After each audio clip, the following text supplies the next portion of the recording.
Join फास्टचा त्याच्यावर. हरे कृष्ण सर्वांना. स्वागत आहे सर्वांचे. 18 दिवसात 18 अध्याय या आपल्या इस्कॉन मँगलोरच्या उपक्रमामध्ये. तर आपण ह्या अध्यायात ना म्हणजे हा उपक्रम कसा आहे, तर आपण 18 दिवसामध्ये भगवद्गीतेचे 18 अध्याय बघणार. रोज 1 तास. हम्म असं आहे आपलं. तर म्हणजे ह्या अभ्यासक्रमाचं स्वरूप कसं आहे, तर आपल्याला एक म्हणजे 18 दिवस 18 अध्याय नुसते शिकणार नाही आपण, आपल्याला एक क्विज पण द्यायला लागणार. म्हणजे प्रत्येक अध्यायाची एक क्विज असते, ज्यात 10 प्रश्न असतात, सोपे प्रश्न असतात, पर्याय पण असतात. तर योग्य पर्याय तुम्ही त्यातून निवडायचा असतो. तर जेव्हा ती म्हणजे 18 अध्यायांची जेव्हा क्विज तुम्ही पूर्ण कराल सोडवून, मग त्याच्यानंतरच तुम्हाला सर्टिफिकेट मिळतं. हा, तर असं हे आपल्या अभ्यासक्रमाचं स्वरूप आहे. हम्म तर ह्या अध्यायाचं नाव काय आहे आपल्या पहिल्या अध्यायाचं, तर इथे प्रभुपाद स्वामी काय म्हणतायत, कुरुक्षेत्राच्या युद्धस्थळावर सैन्याचे निरीक्षण. तर इथे ऍक्च्युअल नाव काय आहे, अर्जुन विषाद योग. हा, तर आपण आहे ना आधी भगवद्गीता का शिकायची, इस्कॉन काय आहे, कोणी सुरू केलं, हे थोडस बॅकग्राऊंड बघणार आहोत. हम्म आणि मग आपण म्हणजे सॉरी, उद्यापासून नाही, आणि आपण त्याच्यानंतर ऍक्च्युअल अध्याय सुरू करणार. हा, तर इथे आता बघा, हा, की भगवद्गीता कधी सांगितली होती, तर बरोबर महाभारताचं युद्ध अगदी सुरू व्हायला आलं होतं. शंख सुद्धा हे फुंकले गेले होते. हा, अशा वेळेस अर्जुन म्हणतो कृष्णाला की दोन्ही सैन्यांच्या बरोबर मधोमध जी मध्ये रिकामी जागा असते ना, तिथे नेऊन आपला रथ उभा करा. आणि तेव्हा म्हणजे त्या ठिकाणी सांगितलेली आहे कृष्णानी अर्जुनाला भगवद्गीता. ओके, तर आपण आता हे तेच साधारण हे जे तुम्हाला स्क्रीनवर दिसतंय ना, हे तेच हे आहे. म्हणजे तो काय म्हणू आपण, सीन आहे, चित्र काढलेलं आहे, की दोन्ही बाजूला एका बाजूला कौरव एका बाजूला पांडव असे आहेत, आणि मधी हा रथ आहे बघा ह्याचा, अर्जुनाचा, आणि सारथी कोण होता, कृष्ण. हा, तर असं हे निरीक्षण आहे. तर आपण एक एक एक एक करून थोडं बॅकग्राऊंड बघूया आधी, की आपण कोणाकडून तुम्ही शिकताय, काय आहे आपली गुरु शिष्य परंपरा वगैरे असं. चालेल, घ्या माताजी पुढची स्लाईड.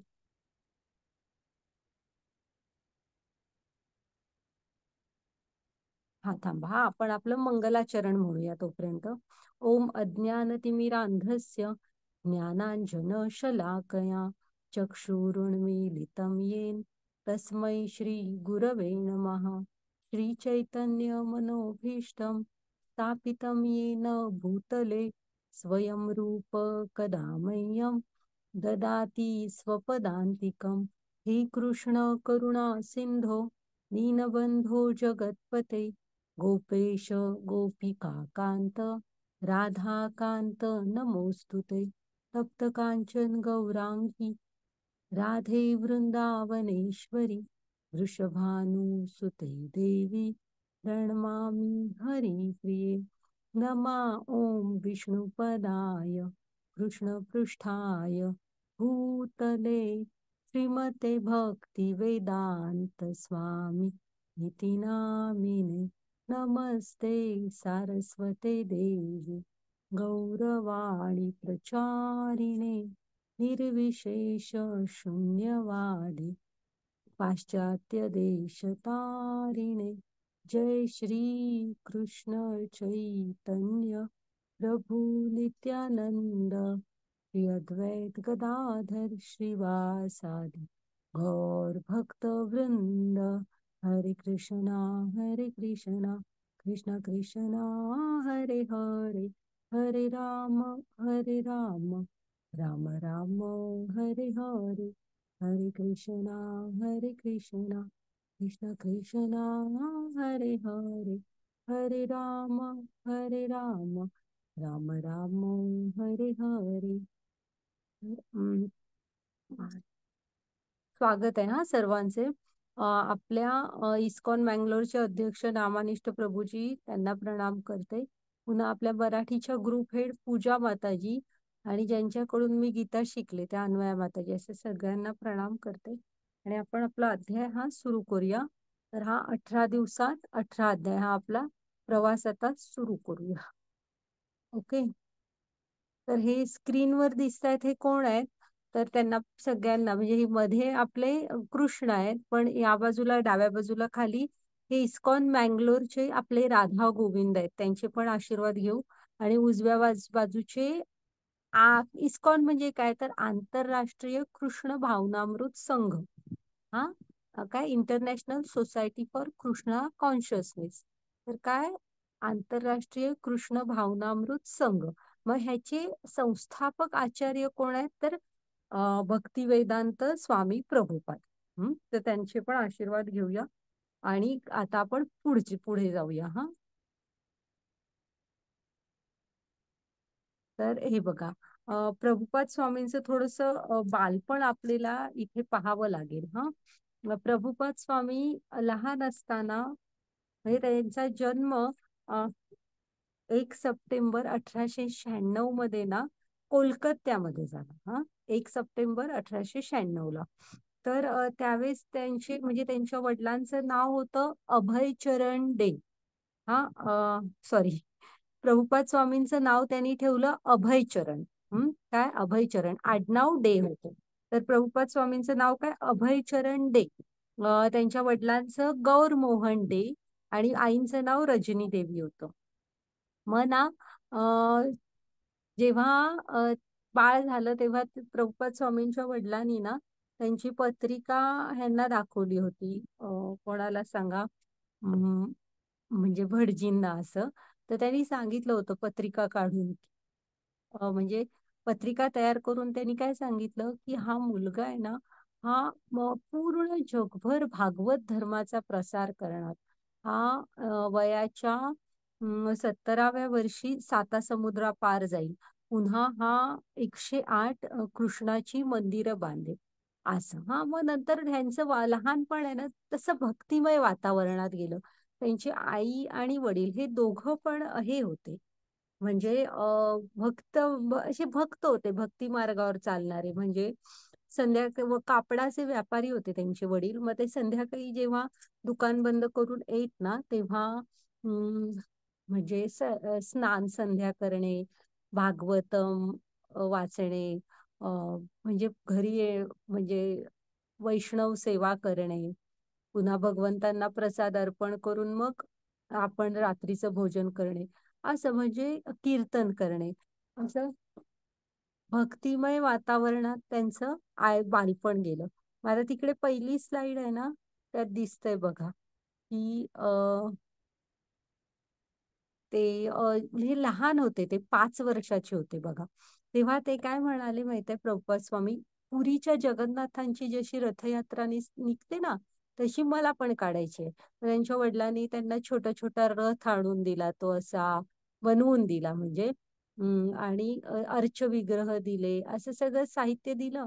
आणि मग 7-8 दिवस प्रभुपाद स्वामी रोज संध्याकाळी आपल्यावर तिथल्या मित्रांना गोळा करायचे आणि हे जगन्नाथांचा रथ काढायचे. असं लहानपणापासून त्यांचं आयुष्य भक्तिमय गेलं.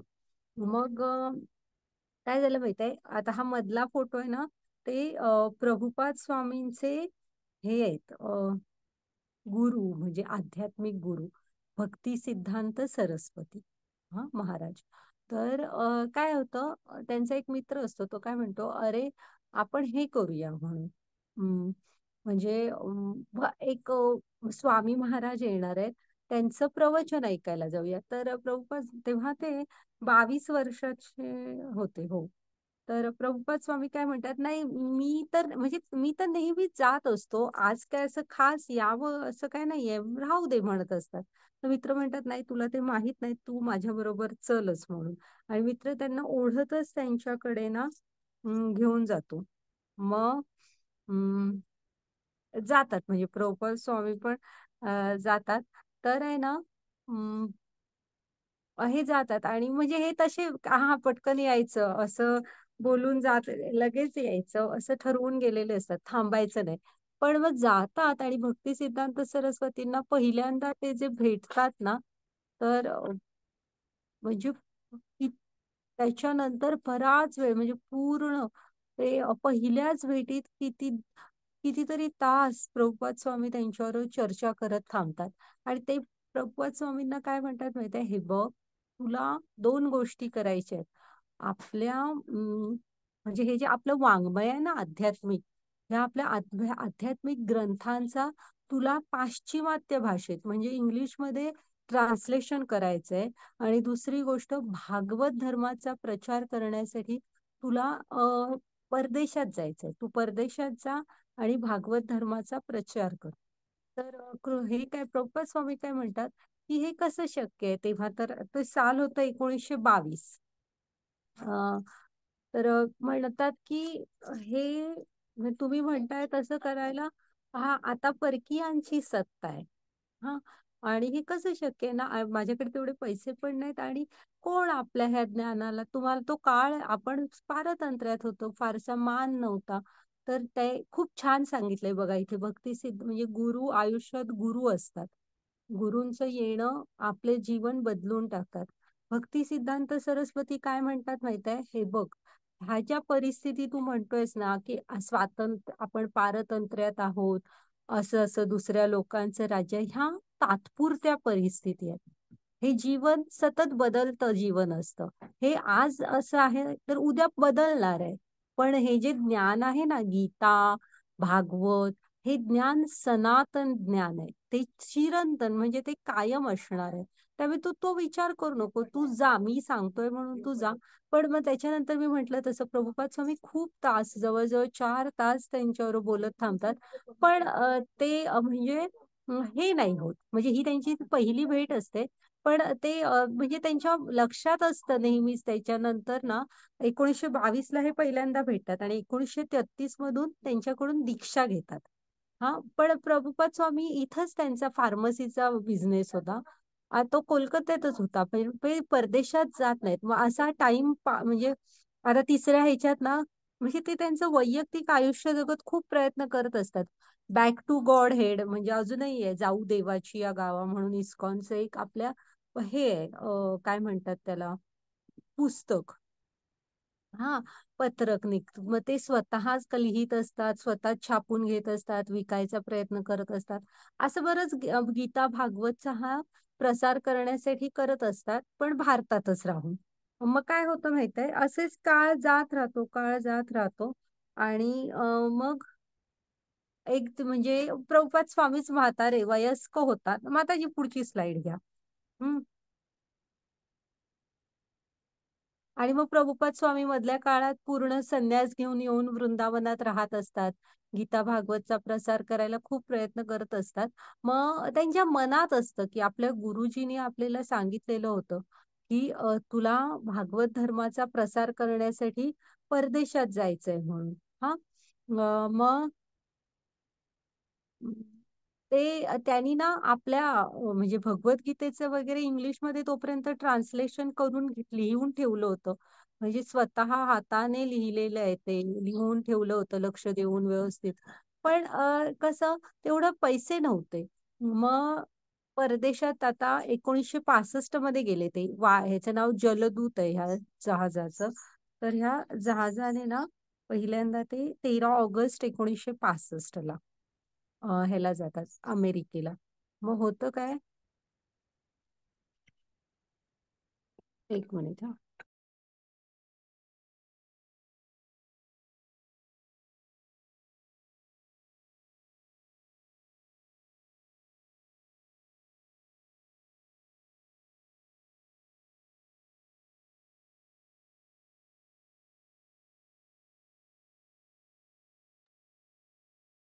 तर ते ना सिंधिया शिपिंग कंपनी म्हणून होती.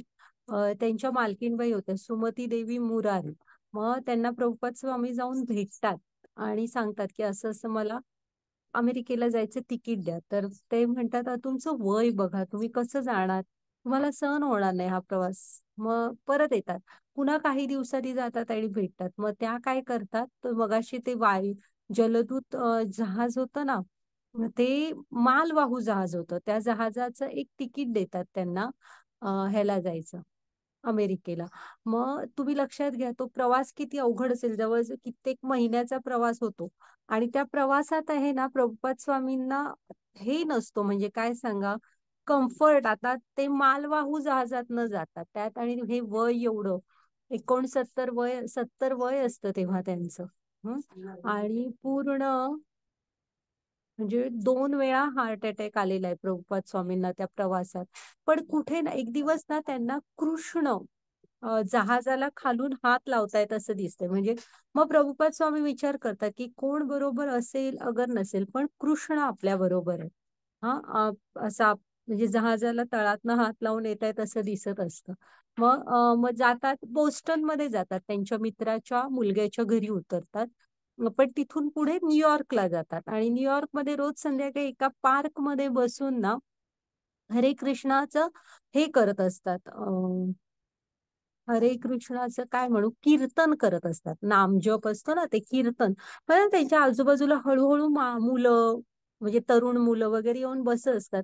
आणि त्यांना पण ते आवडायला लागतं. मग असं असं ही सुरुवात होती. मग येते बघा, 65 ला अमेरिकेत गेले, 66 मध्ये तर इस्कॉनची स्थापना पण झाली. मग ही सुरुवात होती. मग माणसं जमत गेली आणि इस्कॉनची स्थापना झाली. मग त्यामुळे इस्कॉन म्हणजे काय, आंतरराष्ट्रीय कृष्ण भावनामृत संघ आहे. ही एक संघटना आहे. कृष्ण भावना, भावी जीवन जगायला शिकवते. आपल्याला गीता भागवतचं ज्ञान पसरवणं हे मूळ ध्येय आहे. हा भगवद्गीता आणि श्रीमद भागवतम. तर म्हणजे बघा, नंतर प्रभुपाद माताची पुढची स्लाइड. नंतर प्रभुपाद स्वामींनी पूर्ण जगाला चा प्रवास केला. हा 100 म्हणजे तिकडे म्हणजे पूर्ण जगभर कृष्णाची मोठी मोठी मंदिरं बांधलीत. आणि ह्या साईडला दिसते ना, ती विपुल अशी ग्रंथ संपदा. आपले आध्यात्मिक जे जे ग्रंथ आहेत ना, त्या सगळ्याचे इंग्लिशमध्ये ट्रान्सलेशन केलं ते. आणि तुम्हाला सांगायचं, आणि हे बघा, हे बॅक टू गॉड हेड हे आजही सुरू आहे. जाऊ मराठीमध्ये ते जाऊ देवाची या गावा म्हणून पत्रक आहे. तर आणि इथे बघा, हे मधल्या फोटोत वर्ल्ड मध्ये जिकडे जातील तिकडचे मोठे मोठे राजकारणी वगैरे त्यांना भेटायचे. प्रभुपाद स्वामींनी गीतेचं ज्ञान दिलं सगळ्यांना. मग हे जी पुस्तकं आहेत ना त्यांनी ट्रान्सलेट केलेली, ती आजही वैदिक धर्माचा अभ्यास करताना ना ऑथराइज पुस्तक म्हणून अभ्यास केली जातात. तर आता लक्षात आलं ना तुम्ही की कोणाचा क्लास करताय, म्हणजे तुम्हाला आपल्याला हे माहित हवं की आपण कोणाकडून शिकतोय, काय शिकतोय हे बघालच, पण कोणाकडून, मूळ कुठून आलंय हे. तर आता घ्या माताजी पुढची स्लाइड. तर ही आहे, हे तो हे आहे, म्हणजे पूर्ण जगभर हे केला त्यांनी प्रवास. हे आपले इस्कॉन मँगलोरचे राधा गोविंद, त्यांचे आशीर्वाद घेऊया आणि पुढे जाऊया. तर हा जो आपण आता तुम्ही जो अभ्यासक्रम शिकणार, हा अभ्यासक्रम कोणी तयार केलाय, तर हे आपले श्री श्री राधा गोविंद मंदिर आहे ना, इस्कॉन मँगलोरचे, त्याचे मंदिर अध्यक्ष नामानिष्ठ दास प्रभूजी. नामानिष्ठ दास प्रभूजींनी IIT कानपूर मधून बीटेक केलेलं आहे.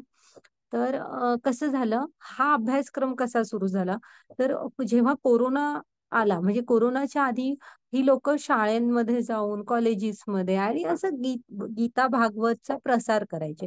पण अचानक कोरोनामुळे सगळीजण आत घरांमध्ये बंदिस्त झालीत. मग काय करायचं, मग प्रभुपाद स्वामी हे आमचे नामानिष्ठ दास प्रभूजी IIT आहेत, म्हणजे IIT मधून बीटेक केलेलं आहे ना त्यांनी. मग त्यांनी ठरवलं की एक ऑनलाईन कोर्स सुरू करूया. आणि मग त्यांनी हे अभ्यासक्रम तयार केला, ह्याला लागणारे स्लाइड्स बनवले. आणि आता तुम्ही बघाल की गीता हे तसं गहिरं ज्ञान आहे. 18 दिवसात त्यांनी आपल्यासाठी सोप्या भाषेत, सोप्या प्रकारे हा अभ्यासक्रम तयार केलेला आहे ते नसते, तर एवढ्या सहजासहजी सोप्या भाषेत आपल्याला हे ज्ञान कळलं नसतं. हा, तर आपल्या त्यांना पण प्रणाम करूया. आणि माताजी घ्या पुढची स्लाईड. तर हे जे आहेत ना, ही आपली गुरु शिष्य परंपरा आहे बघा. म्हणजे सांगते हा तुम्हाला. खाली आपले नामानिष्ठ दास प्रभूजी. नामानिष्ठ दास प्रभूजींचे गुरु कोण? जयपताका स्वामी महाराज. हा, आणि त्यांचे गुरु कोण? तर प्रभुपाद स्वामी. एक मिनिट हा.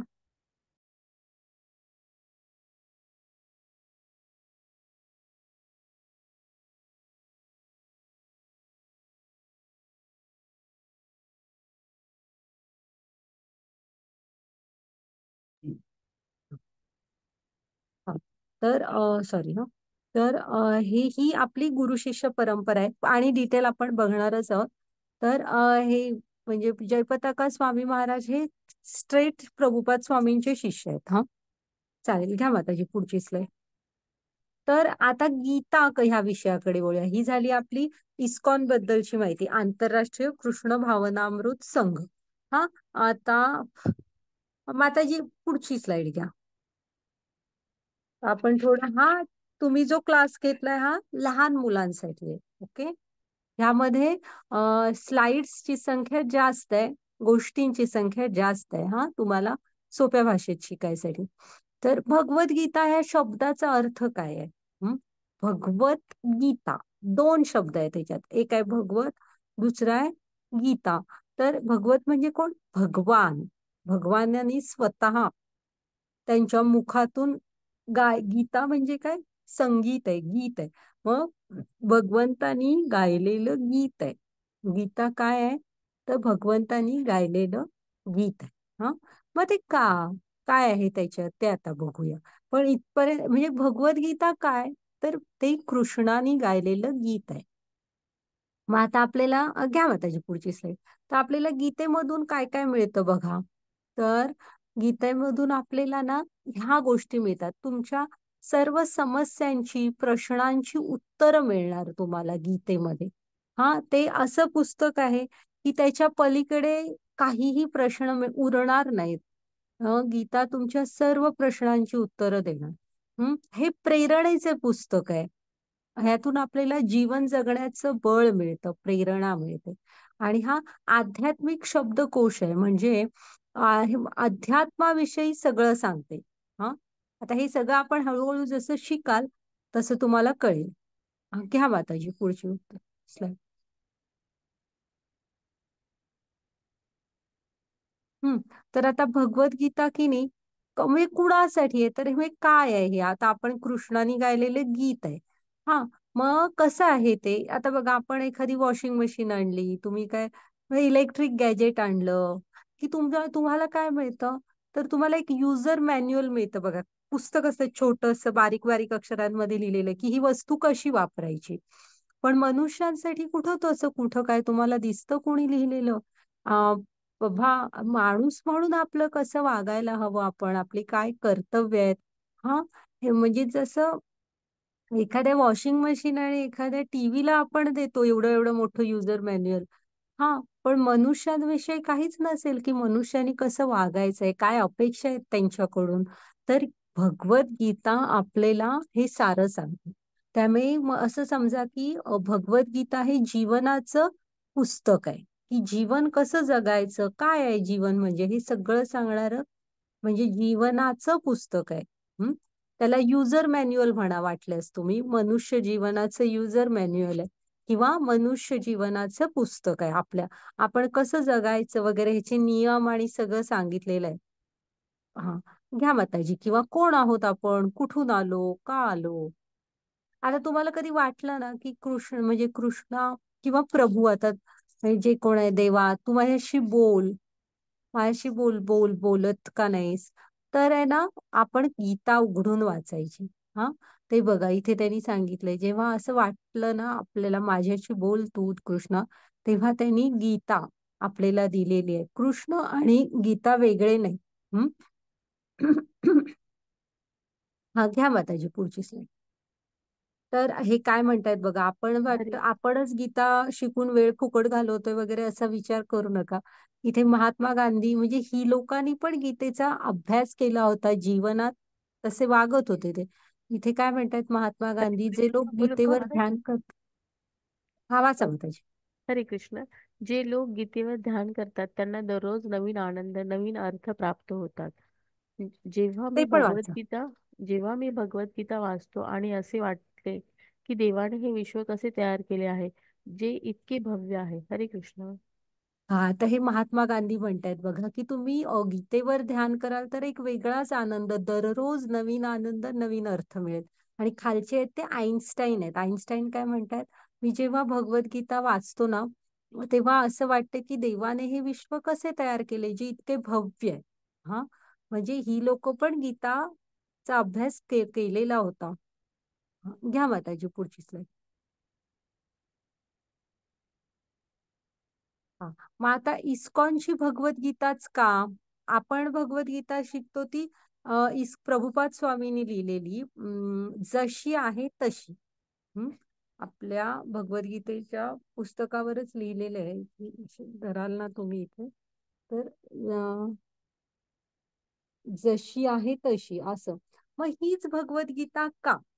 हा, तर कसं आहे माहित आहे, आता तुम्ही फोन चार्जिंगला लावत आहात. हा, तर समजा तुमच्या चार्जरची वायर कुठेतरी कट झालीये आणि तुमचं लक्ष नाहीये त्याच्याकडे, पण आता ती वायर तर कट झाली आणि तुम्ही चार्जिंगला लावून गेलात, तर तुमचा फोन चार्ज झालेला असेल का? तर होणार नाही. का नाही होणार? तर ती वायर मध्ये तुटली आहे, त्यामुळे इलेक्ट्रिसिटी त्याच्यापर्यंत पोहोचू नाही शकली. मग आपली ही जी भगवद्गीता आहे ना, ह्याची म्हणजे गुरु शिष्य परंपरेतून आलेली आहे व्यवस्थित. त्याची शृंखला मध्ये कुठं तुटलेली नाहीये. शृंखला म्हणजे काय? साखळी, चेन मधी तुटलेली नाहीये. ते इकडे दाखवलंय बघा. प्रभुपाद स्वामींचे गुरुजी भक्ती सिद्धांत सरस्वती, त्यांचे गौर किशोरदास बाबाजी, त्यांचे भक्ती विनोद ठाकूर, अशी आपली जी गुरु शिष्य परंपरा आहे ना, ही थेट नारदांपर्यंत जाते. नारद, ब्रह्मा आणि त्यांच्यापासून कृष्ण. म्हणजे जे त्यांनी सांगितलं, जे गुरुनी शिकवलं, ते तुमच्यापर्यंत शुद्ध स्वरूपात देण्याचा प्रयत्न करतोय.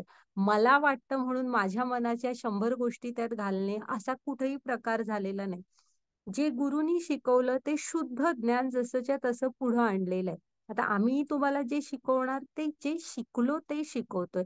मला वाटतं म्हणून जे अधिकृत नाही असलं काही शिकवणार नाही. माताजी पुढची स्लाइड द्या. त्यामुळे ते ज्ञान तुमच्यापर्यंत योग्य प्रकारे येईल. आता पुढची स्लाइड बघा, म्हणजे तुम्हाला कळेल. हे वरची आपली गुरु शिष्य परंपरा आहे. हा, इकडे भक्ती सिद्धांत प्रभुपाद स्वामी डाव्या बाजूला पहिल्यांदा, मग भक्ती सिद्धांत सरस्वती, मग गौर किशोरदास बाबाजी, मग भक्ती विनोद ठाकूर आणि श्री ते चौथे त्यांचं, थांबा मला नाव मी उद्या सांगते तुम्हाला त्यांचं नाव. भक्ती विनोद ठाकूरांचे गुरु. आणि ही म्हणजे आपली गुरु शिष्य परंपरा आहे. आणि त्याच्या खाली आहे ना, हे चित्र बघा. आता ह्यांना हवेत फळं. मग फळं हवी आहेत, तर आता समजा तो मुलगा एकटाच असता आणि फळं काढत असता, तर त्याने काय केलं असतं, एकतर फळ असतं ते हातात तर धरता येणार नाही, कारण एका हाताने झाड धरणार, एका हाताने ते फळ काढणार. मग त्याला एकतर खाली टाकावं लागलं असतं किंवा खिशात वगैरे ठेवायला लागलं असतं. खिशात फळ चिंगरून गेलं असतं आणि खाली टाकलं असतं तर फुटून माती वगैरे आत गेली असती. मग ते खाताना ना, जसंच्या तसं म्हणजे आपल्यापर्यंत पोहोचणार नाही. पण आता हा मुलगा काय करतोय, एक जण झाडावर चढलाय, तो काढून तो जो खाली भगव्या टी शर्ट वाला आहे त्याच्या हातात देतोय, तो त्या मुलगीच्या हातातल्या टोपलीमध्ये नेऊन ठेवतोय. म्हणजे फळ जो पुढे कोण खाणार त्याला जसंच्या तसं मिळणार आहे ते फळ खायला. त्यात कुठली भेसळ नाही, मातीची नाही, किंवा ते आपटलं गेल्यामुळे कुजलेलं नाहीये. तर अशा शुद्ध प्रकारे हे ज्ञान जसं आहे तसं, त्यात मनाचं काय घातलेलं नाहीये. जे गुरुनी शिकवलं ते जसंच्या तसं तुमच्यापर्यंत आहे. हा,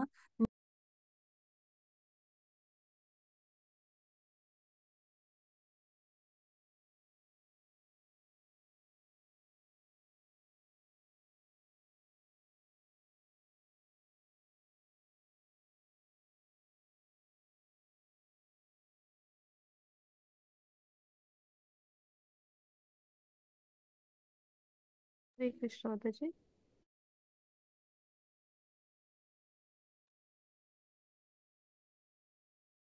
आमच्या एका माताजींचा क्लास फोन आलेला मला. हा, माताजी घ्या पुढची स्लाईड. तर असं हे ना शुद्ध गुरु शिष्य परंपरेतनं आलेलं ज्ञान आहे. ओके. आता गीता ही सूर्यासारखी आहे. म्हणजे तुम्ही म्हणाल की फक्त माझ्यासाठी आहे का, फक्त मुलांसाठी आहे का, मुलींसाठी आहे, किंवा भारतीयांसाठी आहे, असं नाहीये. हिंदूंसाठी आहे. तर भगवद्गीता ही सूर्यासारखी आहे. सूर्य जसा सगळ्यांना प्रकाश देतो, सर्वांना प्रकाश देतो, वनस्पतींपासून सर्वांना, तसं गीता आहे ना, ही सर्वांसाठी आहे. तुम्ही मनुष्य आहात ना, तर तुम्ही ती शिकायला हवी. असा नियम आहे की जो जो कोण मनुष्य आहे, त्या प्रत्येक मनुष्याने हे ज्ञान मिळवायला हवं. तर ती सूर्यासारखी आहे. ती सर्व मनुष्यांसाठी आहे. म्हणजे ती सर्वांसाठी आहे. सर्वांनी त्याचा लाभ घ्यायला हवा. ओके. तर ती ह्या देशात राहणारे हे लोक अशांसाठी नाही, ती प्रत्येक मनुष्यासाठी. हा, घ्या माताजी पुढची स्लाईड.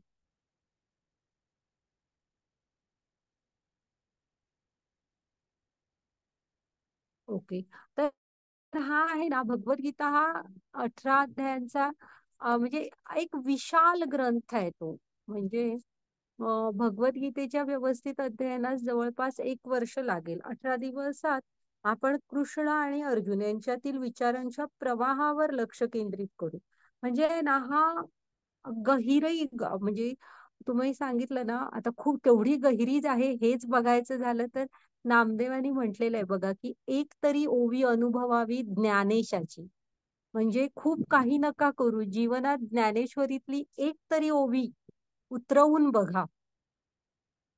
तर एवढी गहिरी आहे ती. हा, ज्ञानेश्वरांनी भगवद्गीता लोकांना कळत नव्हती तेव्हा, म्हणून सोप्या भाषेत करायसाठी ज्ञानेश्वरी लिहिली. ती आणि सोपी करण्यासाठी तुकाराम गाथा लिहिली. आणि अजूनही आपण त्या ग्रंथांचे अभ्यास करतो, पीएचडी वगैरे करत असतो त्यात. तर एवढं गहिरं असं हे ज्ञान आहे. मग आपण 18 दिवसात काय करणार आहोत? तर त्यांचा जो म्हणजे तुम्हाला तोंड ओळख आहे ही गीतेची, त्याचे महत्वाचे श्लोक आणि सार काय आहे ह्या अध्यायाचं, हे आपण सोप्या भाषेत बघणार आहोत. ह्याचा उद्देश काय, तुम्हाला गीतेच्या सखोल अभ्यासासाठी तयार करणं. म्हणजे कुठेतरी तुम्ही कृष्णाशी गीतेशी जोडून घ्या आणि पुढच्या लेवल करा आणि गहिरा अभ्यास करा. त्याच्यासाठी हे तयार करणार असणार तुम्हाला. हा, माताजी पुढची स्लाइड घ्या.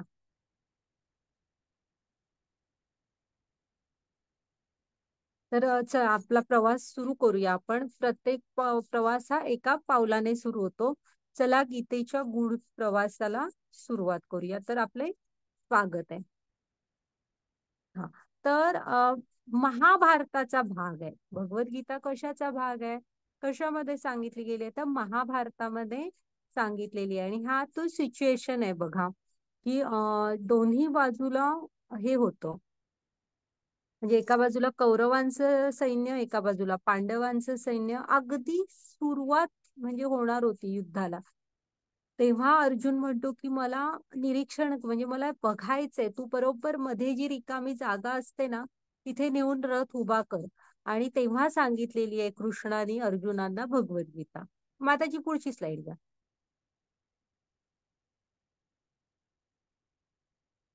तर कृष्णांचं हे एक नाव आहे. काय आहे नाव? पार्थ सारथी. पार्थ म्हणजे कोण? अर्जुन. अर्जुनाचं नाव पार्थ का? तर कुंती महाराणींचं एक नाव काय आहे? पृथा. त्यांचं माहेरचं एक नाव पृथा. मग पृथेचा पुत्र तो कोण? पार्थ. आणि कृष्णाने त्यांचं सारथ्य केलं. म्हणजे सारथ्य म्हणजे काय? जो रथ चालवतो त्याला सारथी म्हणतात. मग म्हणून त्यांनी अर्जुनाचा रथ चालवला ना महाभारताच्या युद्धात, म्हणून पार्थ सारथी. आपण पण आपल्या जीवनाचा रथ कृष्णांच्या हाती देऊया आणि पुढे जाऊया. चला माताजी.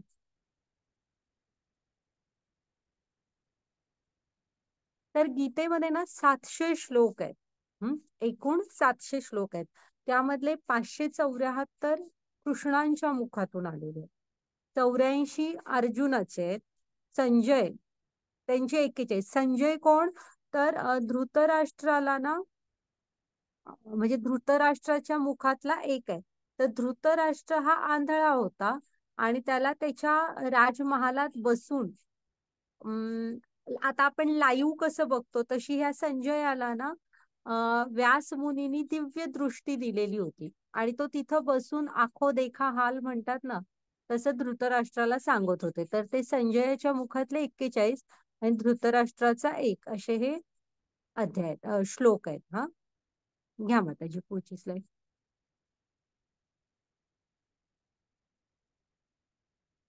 हा तर पहिला अध्याय आता सुरू होतो. अध्याय 1, कुरुक्षेत्राच्या युद्धस्थळावर सैन्याचे निरीक्षण.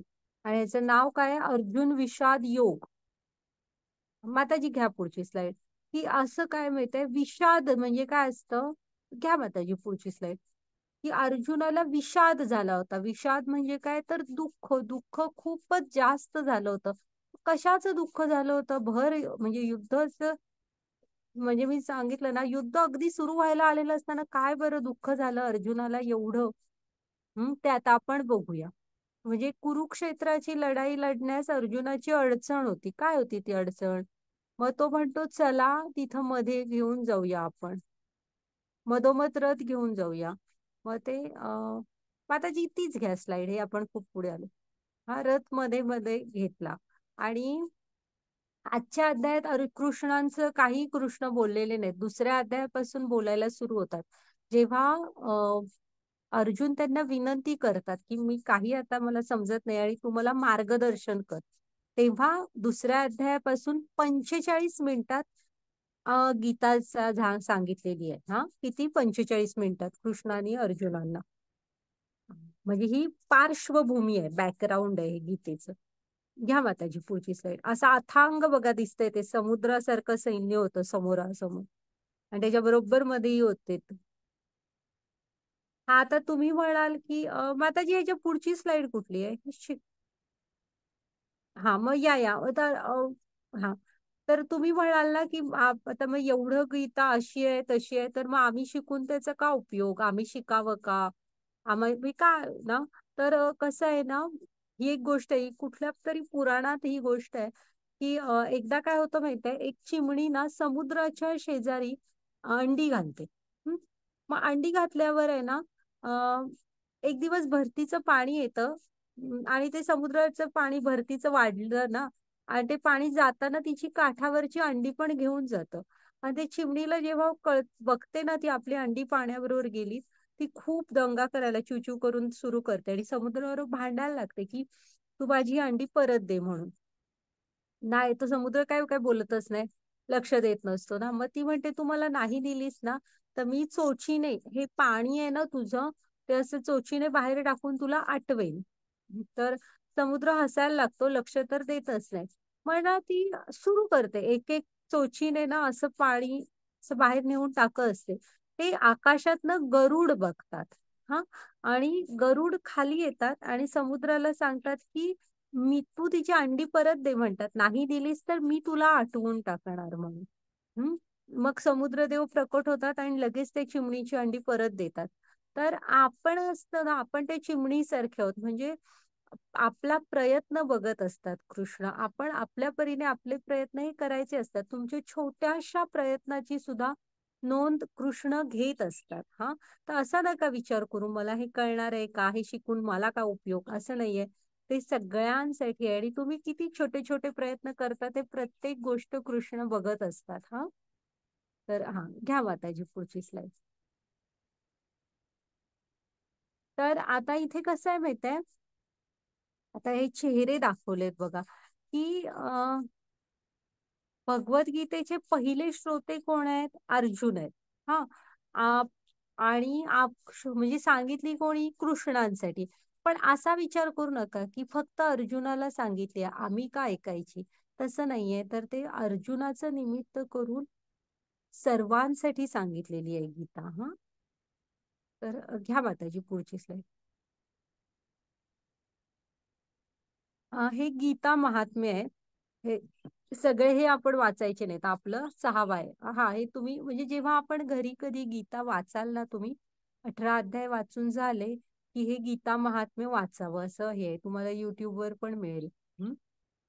मग त्याची पुढची स्लाइड घ्या. इथं आपल्याला 6वा श्लोक बघायचा आहे त्याच्यातला. तर सर्व तर वाचा माताजी. हरे कृष्ण. 6वा वाचा. सर्व उपनिषदांचे सार असलेले हे गीतोपनिषद भगवद्गीता गायीसारखे आहे. आणि ग्वालबाला म्हणून ओळखल्या जाणाऱ्या भगवान श्रीकृष्ण ह्या गायीचे दोहन करत आहेत. अर्जुन वारसाप्रमाणे आहे आणि सर्व विद्वान आणि शुद्ध भक्त भगवद्गीतेच्या दुधाचे अमृत पितात. हरे कृष्ण. 7वा वाचायचं. नको. अ, तर आहे ना, सर्व उपनिषदांचे सार म्हणजे गीतोपनिषद आहे. हा, उपनिषद जी आहेत ना, त्यात गीता पण गीतोपनिषद म्हणतात गीतेला. झालं. तर ती कसं आहे माहितीये, गायीसारखं आहे. हा. आणि वासरू कोण आहे? अर्जुन आहे. आणि त्या वासराला ना दूध हवंय, गीतामृत. गीतामृत म्हटलंय, दूध पण म्हणत नाहीत, अमृत आहे हे.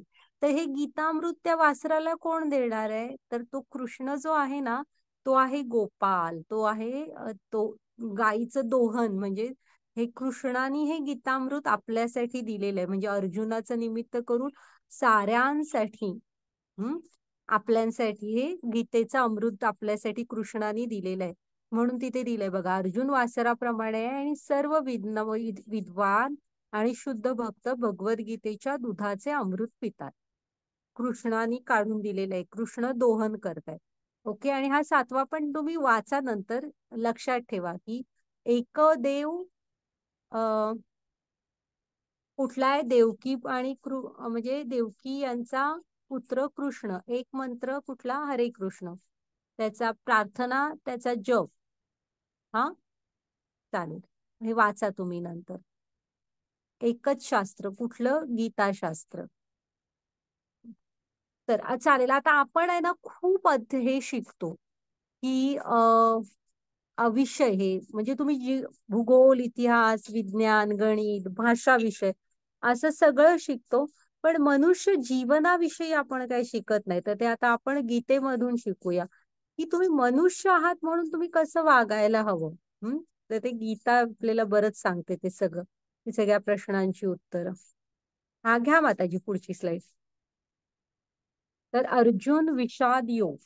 या अध्यायाचं नाव काय आहे?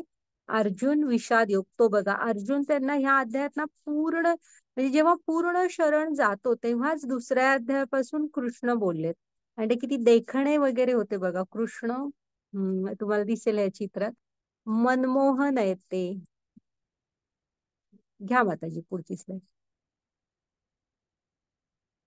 तर आता हा आपला अध्याय सुरू झाला. आता ह्या हा म्हणजे सिच्युएशन ही आहे बघा. समुद्रासारखी सैन्य पसरलेली आहेत दोन्ही बाजूला आणि मधोमध जी रिकामी जागा असते तिथं कृष्णाने अर्जुनाचा रथ आणून उभा केलेला आहे. हा, आता ह्या एकाच सीनवर प्रत्येकाच्या वेगवेगळ्या प्रतिक्रिया बघूया. हा वर आहे, हा धृतराष्ट्र आहे. तुम्हाला म्हणजे सांग बा, तुला काय वाटतं, कसा बघतोय धृतराष्ट्र? कुणाचंही सांग, तुला कोणाच्या चेहऱ्यावरचे भाव ओळखता येत आहेत? काय वाटतं म्हणजे?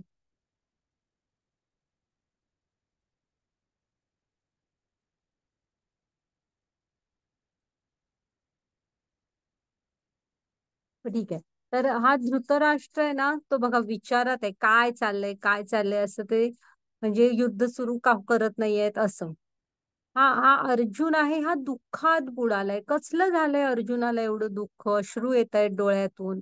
काय झालंय? ते आपण बघूया. आणि हा खाली आहे, हा दुर्योधन आहे. तो रागात आहे, अँगर. इतका सतत क्रोधात, क्रोध क्रोध आणि क्रोध फक्त. तिथेही त्याला रागच आलाय. तर चालेल, आपण आता बघूया पुढची स्लाइड. तर हा भगवद्गीतेचा पहिला श्लोक आहे, धृतराष्ट्राच्या तोंडातला एकमेव श्लोक. हरे कृष्ण. हरे कृष्ण. धर्मक्षेत्रे कुरुक्षेत्रे समवेतायुयुत्सवा मामका पांडवा चैव किम अकुर्वत संजय. वाचा माताजी ट्रान्सलेशन. हरे कृष्ण. धृतराष्ट्र म्हणाला, हे संजया, कुरुक्षेत्र या पवित्र धर्मक्षेत्रावर एकत्रित आलेल्या युद्धाची इच्छा करणाऱ्या माझ्या व पांडूच्या पुत्रांनी काय केले? हरे कृष्ण. आवाज येत नाही तुमचा जास्त, पण ठीक आहे असू दे. तर एक मिनिट. हा, आवाज आला नाही. हो, एकदम हळू असा आला. हरे कृष्ण. आता येतोय?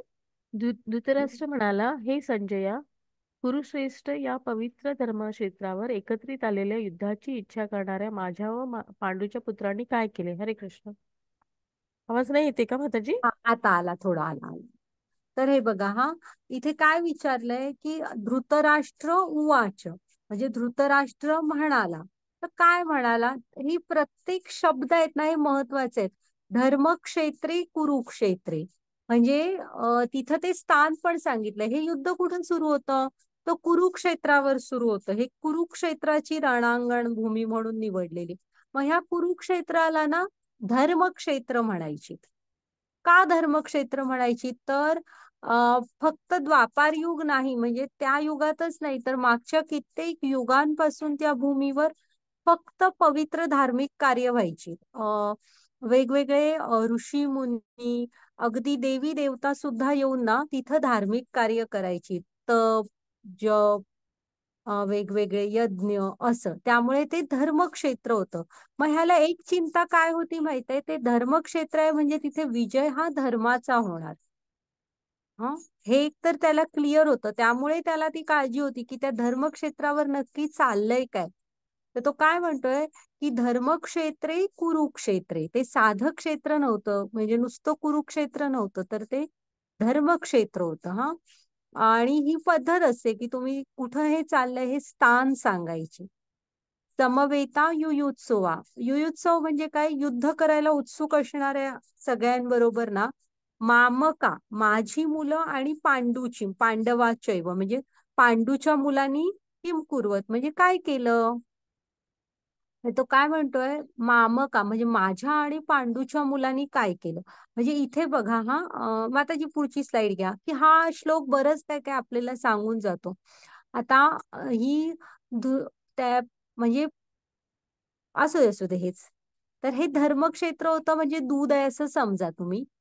मग होतं काय? मामका आणि पांडवा त्याने स्वतःच्या मुलांना लहानपणापासूनच कौरव म्हणायला सुरू केलेलं. कुरु वंशातली मुलं ती कौरव. आणि ह्या 5 भावंडांना फक्त पांडूची मुलं, तुम्ही पांडूची मुलं पांडव, असा हा धृतराष्ट्र म्हणत असतो. हा, मग ती कुरुक्षेत्र म्हणजे कुरु राजघराण्याचा त्यांना वंश हे नव्हता का? पांडू, त्यांचे वडील पांडू होते, हे पण कुरु वंशातलेच होते. मग ती पण कौरवच होती. असं नव्हतं की वंशाचा त्यांच्यावर काही अधिकार नव्हता. ती पण त्याच राजघराण्यातली होती. पण हा लहानपणापासून फक्त स्वतःच्या 100 मुलग्यांना कौरव म्हणायचा, कुरुवंशातली.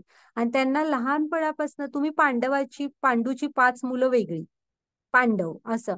हा, ही त्याची म्हणजे आता ज्या मुलांचे छोटे लहान असताना वडील वारले होते, मग एक काका म्हणून, आणि त्यांचंच राज्य हा सांभाळत होता. त्यांच्याच वडिलांचं जे न्यायाने त्यांनाच मिळायला हवं होतं, तेच राज्य हा सांभाळत होता. पण कधीही तसं त्याने मानलं नाही. त्यांना अडचण वाटायची, पांडव कधी एकदा जातील असं. तर म्हणजे कसं माहितीये, उकळत्या दुधात लिंबू पिळल्यासारखा हा शब्द आहे. त्यामुळे वेगळं केलं बघा त्याने. दुधात लिंबू पिळला की पाणी एका बाजूला होतं, आणि ही साय म्हणजे पनीर म्हणतो ना आपण, हे एका बाजूला होतं की नाही, तसं. मग एका बाजूला त्याने कौरव केले, एका बाजूला पांडव केलं.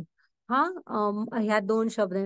आणि त्यामुळे आता काय त्याचे रसगुल्ले इथे बनले, तिथे प्रत्यक्षात काय झालं ते तुम्हाला माहित आहे. तर असा हा हे होता धृतराष्ट्र. तो फक्त दृष्टीने आंधळा नव्हता, तो सगळ्याच दृष्टीने अंध होता. हा, तो म्हणजे एक राजाची जी कर्तव्य असतात ती तर त्याने कधी केली नाहीत.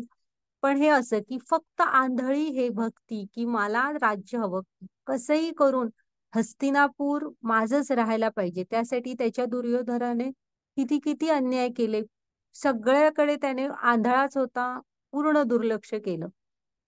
तर आता बघू पुढे. म्हणजे हा श्लोक आपल्याला बरंच काहीतरी सांगून जातो की तुम्ही कसं वागायला हवं. हा, ज्यांचे जे अधिकार आहेत ते त्यांना द्यायला हवं.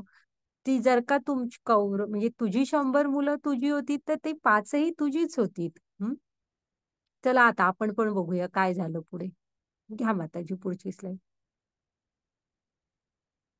हा, वाचा माताजी. हरे कृष्ण. आवाज येतोय ना माताजी? हा, येतोय, जरा हळू येतोय पण येतोय. हॅलो. संजय म्हणाला, हे राजन, पांडूच्या मुलांनी सैन्याची रणरीती पाहून राजा दुर्योधन आपल्या गुरुकडे गेला आणि हे शब्द बोलला. हे आचार्य, पांडुपुत्रांची विशाल सैन्य पहा. आपल्या कुशल ज्ञानी शिष्य द्रुपदपुत्राने इतक्या कुशलतेने आयोजित केले आहे. हरे कृष्ण. इथे कसं आहे माहित आहे, या त्या पूर्वीच्या काळी ना सैन्यांच्या रचना असायच्या, व्यूह रचना. तुम्ही तुमचं सैन्य कशा प्रकारे रचणार.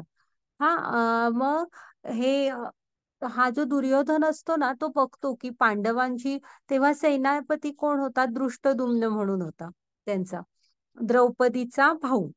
हा, तो त्याने आहे ना किती कुशल प्रकारे त्यांची ती व्यूह रचना केली आहे.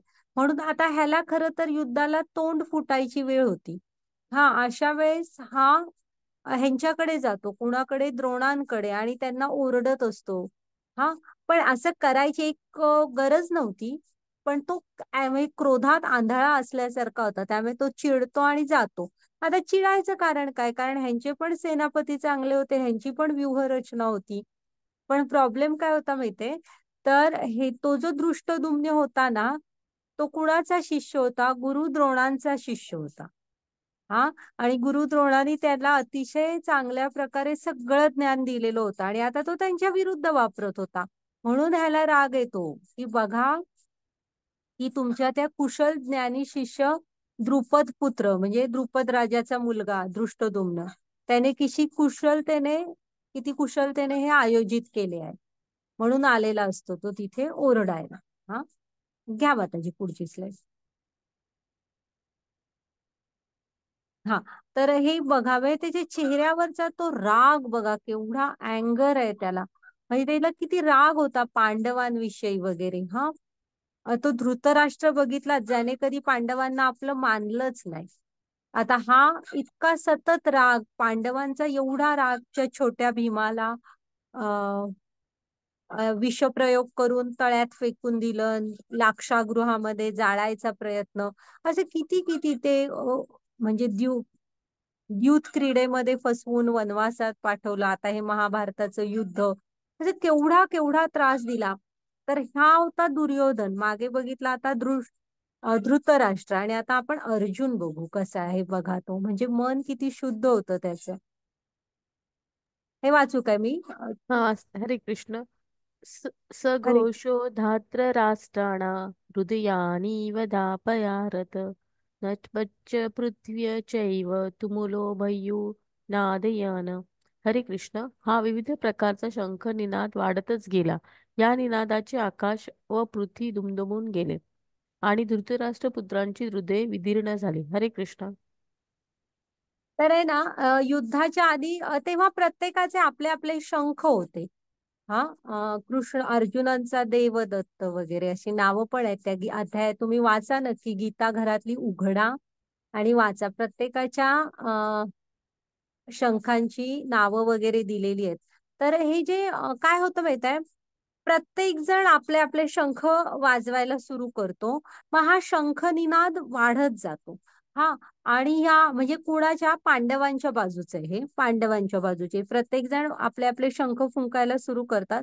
शंखनिनाद वाढत जातो, आणि ह्या शंखनिनादाने ना आकाश, पृथ्वी, सागरी भरून जाते, दुमदुमून जाते. हा, आणि पुढचं शब्दाकडे लक्ष द्या, की हृदय म्हणजे हृदयानी व्यदारयत, म्हणजे धृतराष्ट्र पुत्रांची हृदय विदीर्ण झाली. विदीर्ण म्हणजे काय असते, भीतीची पुढची स्टेज. नुसती भीतीने धस्स झालं असं नाही, तर विदीर्ण झालीत म्हणजे, आणि पुढची भीती झाली. कुणाला वाटली? धृतराष्ट्राच्या पुत्रांना. मग आता तुम्हाला प्रश्न पडायला हवा ना, अरे त्यांना का वाटली, ते पण शूर योद्धेच होते. हा, तर इथे कसं असतं माहित आहे, आपण रोडवरून जातोय, आणि समजा तुम्हाला एखाद्या पोलिसांची गाडीचा सायरन वाजवत ती गाडी निघून गेली चोराला पकडायसाठी.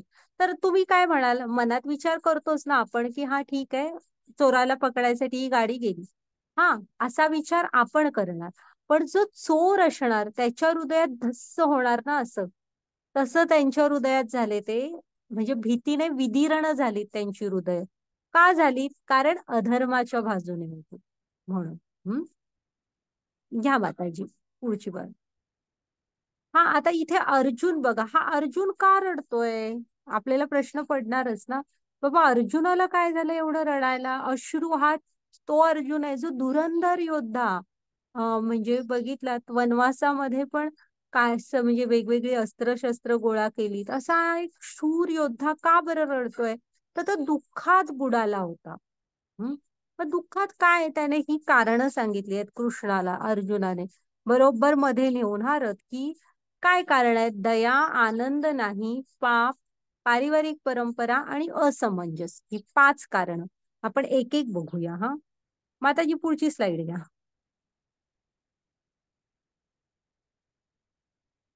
आता दया. प्रॉब्लेम काय आहे? करुणा. अर्जुन हा शुद्ध भक्त होता. त्याला दया म्हणजे करुणा, हृदयात दया पण नका म्हणू, करुणा, प्रेम वाटत होतं त्यांच्याविषयी, की मी का मारू ह्यांना? फक्त एका हस्तिनापूर साम्राज्यासाठी मी माझ्या आप्तस्वकीय, माझे आजोबा म्हणजे भीष्म, ज्या भीष्मांवर अर्जुनाचं इतकं प्रेम असतं, त्यांनी लहानाचं मोठं केलं आम्हाला, त्यांना मी फक्त एका हस्तिनापूर साम्राज्यासाठी त्यांच्या विरुद्ध युद्ध करू, त्यांना मारू. मग ते त्याला वाईट वाटत असतं करायला असं. हा, मग ही करुणा. आणि निष्पाप लोकांचे फक्त आम्हाला साम्राज्य मिळावं म्हणून लाखो कोट्यावधी निष्पाप लोकांचे बळी जाणार होते असं. माताजी पुढची स्लाइड घ्या.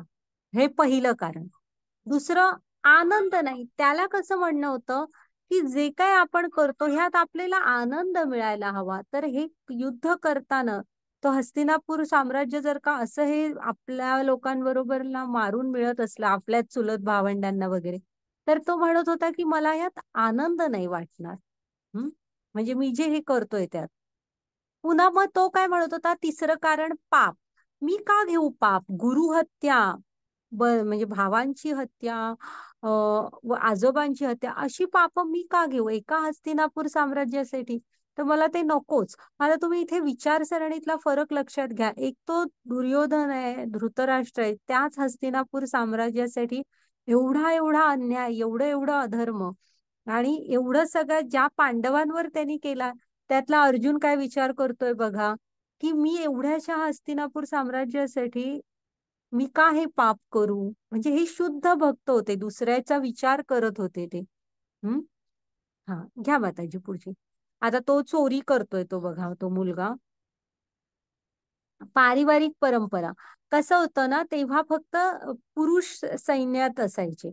मग काय व्हायचं, आणि तिथे नरसंहार म्हणजे मनुष्य मरणार पण खूप जास्त होते.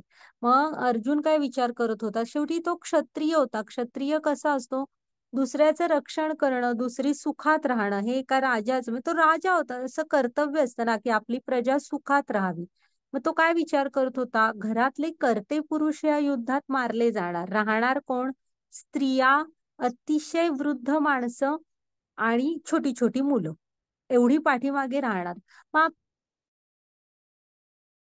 चालीरीती, आपलं ज्ञान, ह्या पारिवारिक परंपरा असतात ना आपल्या, ह्या कोण देणार त्या लहान मुलांना? त्यांच्यावर संस्कार कोण करणार? असं पण म्हणजे बघा, तो किती शुद्ध मनाचा होता. त्याला ही पण काळजी होती, की ह्या युद्धामुळे पारिवारिक परंपरा खंडित होणार, लहान पुढची जी पिढी आहे त्याच्यावर नीट संस्कार होणार नाहीत. हम्म. तर ही, हा घ्या माताजी पुढची स्लाइड. तर अर्जुन कृष्णाला ही कारणं सांगतो. हा, आणि एक हे असमंजस, की असमंजस म्हणजे काय माहितीये, आता काय चूक आणि काय बरोबर हे अर्जुना म्हणजे कृष्ण म्हणतो मला कळत नाहीये, तर तूच मला मार्गदर्शन कर. हम्म. ओके माताजी, पुढची स्लाइड. म्हणजे तो असमंजस, मला नाही कळत आहे म्हणतो. तर आता ना इथं विजयाची 9 कारणं सांगितलेली आहेत, की का अर्जुन विजय होणार होता. तर धर्मक्षेत्र पहिलं कारण काय आहे, तर धर्मक्षेत्र. ते मी तुम्हाला मगाशी म्हंटल ना, त्या कुरुक्षेत्राला धर्मक्षेत्र म्हणायची आणि तिथे धर्माचाच विजय होणार होता. दुसरं, दिव्य रथ होता अर्जुनाकडे, हा अग्निदेवाने दिलेला होता, विजयी रथ होता, हा दिव्य रथ होता. तिसरं, कपिध्वजा, त्या धर्म ह्याच्यावर, रथावर एक हे दिसते बघा, भगवा ध्वज दिसतोय ना, त्याच्यावर हनुमान आहेत. मग हनुमान स्वतः तिथे हजर होते. कपिध्वजा, मग कपी म्हणजे हनुमान, का माहितीये? जसं रामायणात रामाला त्यांनी मदत केली ना रावणाविरुद्ध जिंकायला, तसे इथे पण करणार होते. शंखनाद, शंखनादाने बघितलं तर दुसऱ्यांच्या म्हणजे कौरवांच्या हृदयात कसं धस्स झालं. गांडीव धनुष्य, हा जो अर्जुनाचा धनुष्य, 3 धनुष्य फेमस आहेत आपल्यात. कृष्ण रामांचा शारंग, हा अर्जुनाचा गांडीव, आणि आपल्या महादेव म्हणजे शंकरांचा पिनाक. हा तर हा अर्जुनाचा गांडीव हा खूप वेगवेगळ्या अस्त्रशस्त्रांनी सज्ज असा धनुष्य होता. हा त्यामुळे तो विजयी होणार होता. त्यक्त जीविता म्हणजे जीवन त्याग करायला तयार असणारे वेगवेगळे योद्धे त्यांच्या बरोबर होते. मोक्षदा एकादशी, ज्या दिवशी हल्लीच झाली, मोक्षदा एकादशी, गीता जयंती म्हणतात बघा. त्या दिवशी म्हणजे महाभारताचं युद्ध सुरू झालेलं. तर तो मोक्षदा एकादशीचा शुभ असा दिवस होता, पवित्र. त्यामुळे धर्माचाच विजय होणार होता. भाग्यलक्ष्मी, आता कसं आहे, कृष्णा जिथं तिथं लक्ष्मी, ह्या पतिव्रता स्त्रिया असतात. जिथं ते कृष्ण तिथं लक्ष्मी, हे ठरलेलं आहे. मग भाग्यलक्ष्मी होती, त्यामुळे विजय होता. आणि ऋषिकेश, म्हणजे ऋषिकेश हे कृष्णांचं नाव आहे. सर्व इंद्रियांचे स्वामी म्हणजे ऋषिकेश. मग ते कोण आहेत? कृष्ण. मग कृष्ण स्वतः तिथं होते, म्हणजे धर्म, भाग्यलक्ष्मी, विजय सारं तिथे होतं. तर ही अर्जुनाच्या विजयाची 9 कारणं सांगितलेली आहेत. आलीत ना लक्षात? ओके. हा, घ्या माताजी पुढची स्लाइड.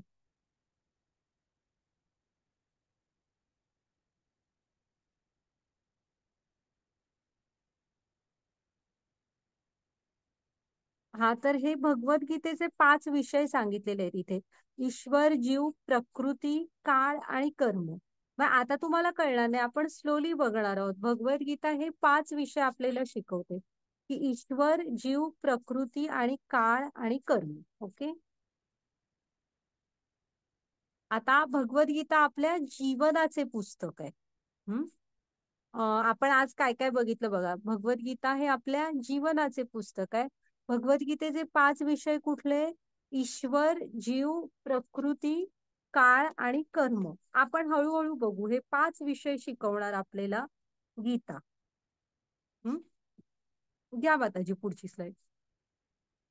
आता विलापाची अर्जुनाच्या 5 कारणं काय?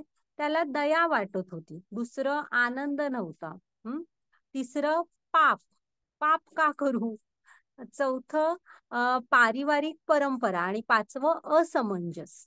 झालं, ही 5 कारणं.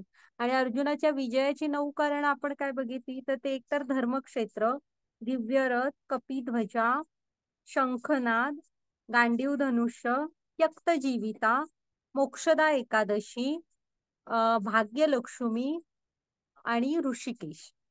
हम्म ही आपण विजयाची 9 कारणं बघितली. तर झालाय आपला आजचा अध्याय. हरे कृष्ण. हा. हरे कृष्ण, हरे कृष्ण, कृष्ण कृष्ण हरे हरे, हरे राम, राम राम हरे हरे. माताजी रेकॉर्डिंग